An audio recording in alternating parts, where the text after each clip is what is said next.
Ça filme là. Ouais, bon.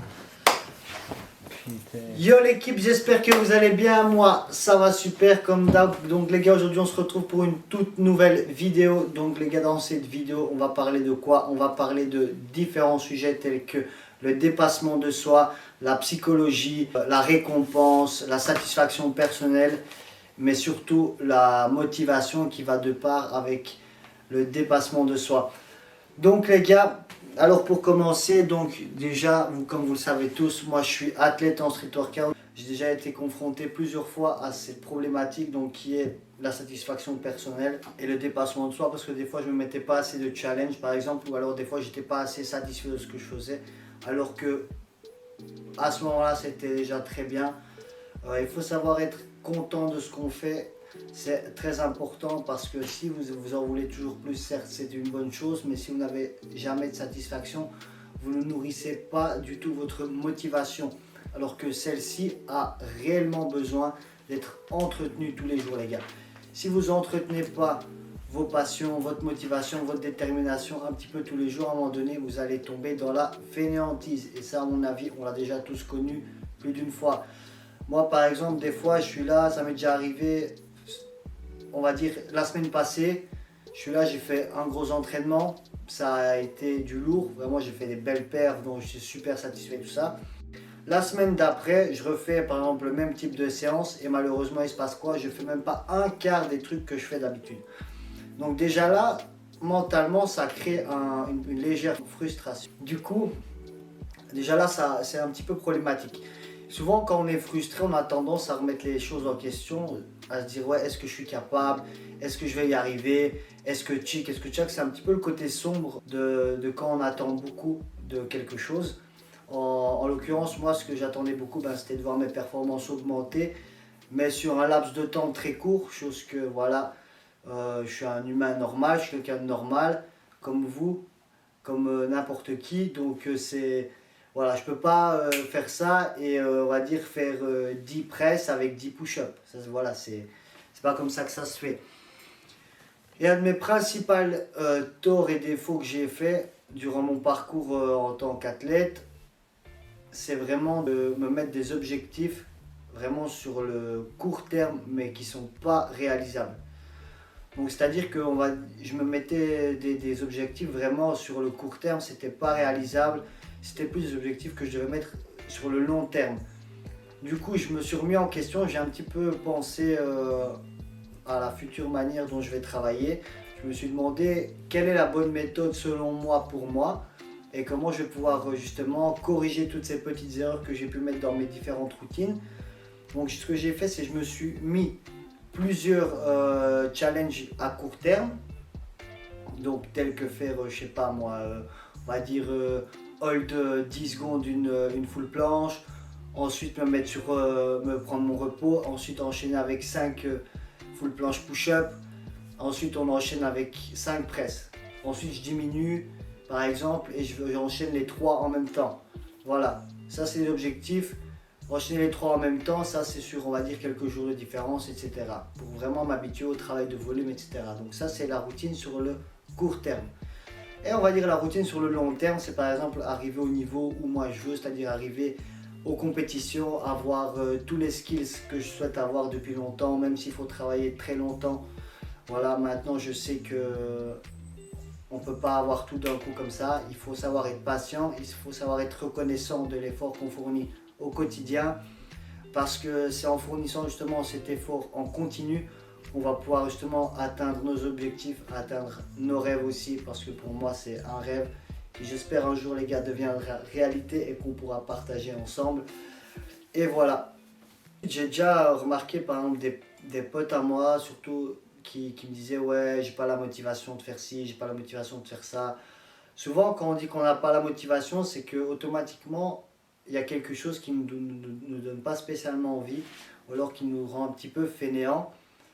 Alors que théoriquement, tout part d'une décision. C'est-à-dire si maintenant je suis là, j'ai pas envie, mais que dans 10 secondes, je me dis ok, je vais aller, je le fais, c'est une décision que je viens de prendre comme quoi je vais faire la chose. D'accord?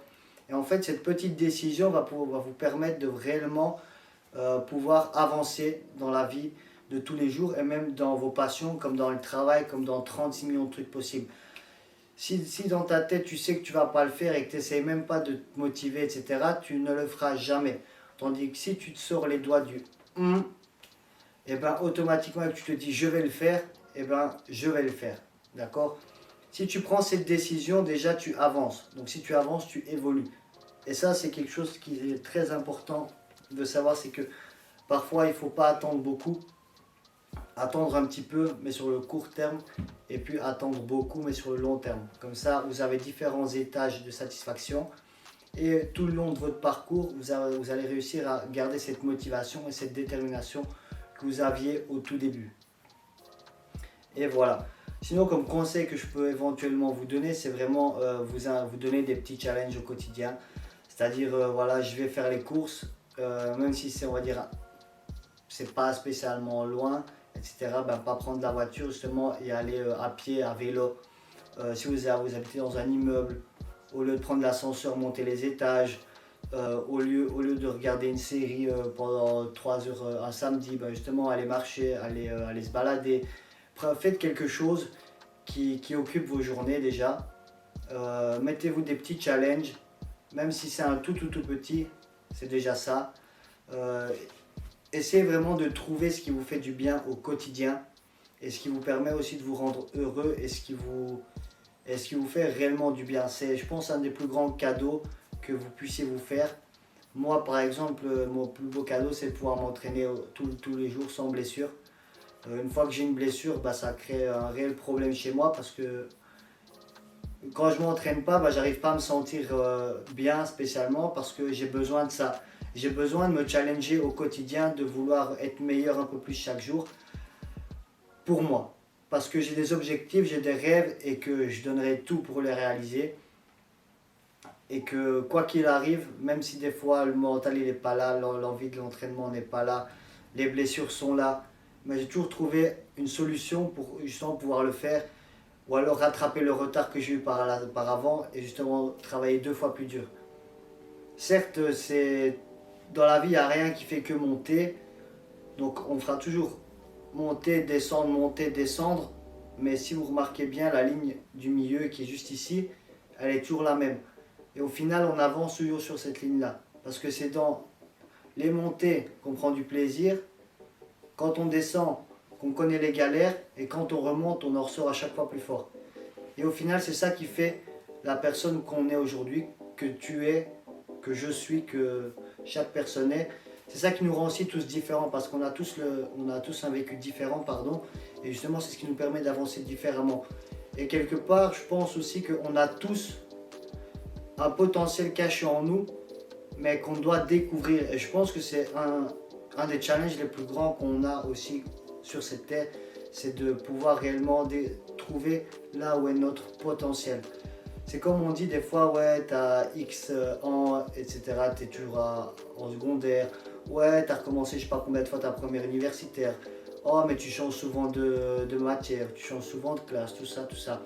Ben, c'est pas spécialement que les gens qui changent beaucoup, etc., sont pas bien, sont nuls et tout. Non, c'est juste des personnes qui sont encore à la recherche de ce qu'ils vont faire. Donc c'est encore des personnes qui ne savent pas quoi faire et qui justement ils veulent trouver leur truc qui leur fait du bien. Et ça c'est super important parce qu'une fois qu'on sait ce qu'on veut faire, on se donne à 200%. Toujours c'est comme ça. Ce qui te fait du bien, tu te donneras toujours à fond, tu te lèveras toujours pour le faire. Donc mes petits frérots, ça c'était la vidéo du jour. C'est vraiment une vidéo un peu où je blablate blindé, etc. Mais c'est vraiment un sujet dans lequel, auquel moi je voulais, auquel je sais pas. C'est dans lequel ou auquel, je sais pas. Dans lequel j'ai beaucoup galéré, dans lequel j'ai dû me remettre en question plein de fois. Et c'était important pour moi de le partager avec vous, d'en discuter avec vous parce que je suis sûr qu'il y en a beaucoup qui ont été dans le cas ou qui sont dans le cas encore maintenant. Donc voilà, sors-toi les doigts des fesses, donne tout pour ce que t'aimes. Si cette vidéo t'a plu, lâche un gros pouce bleu, un deuxième pouce bleu. N'hésite pas à me donner ton avis en commentaire. Abonne-toi à la chaîne juste là au-dessus. Et je te dis à très bientôt pour une nouvelle vidéo. Bullshit.